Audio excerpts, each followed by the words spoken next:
Papabunot tayo ng ngipin. Tapos invited tayo sa birthday ni Lexi sa buffet.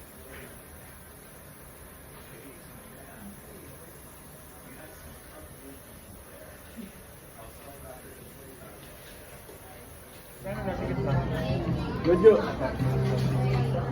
Paano tayo makakakain yan? Soup. Nasa buffet na tayo, bagong bunot ang ngipin.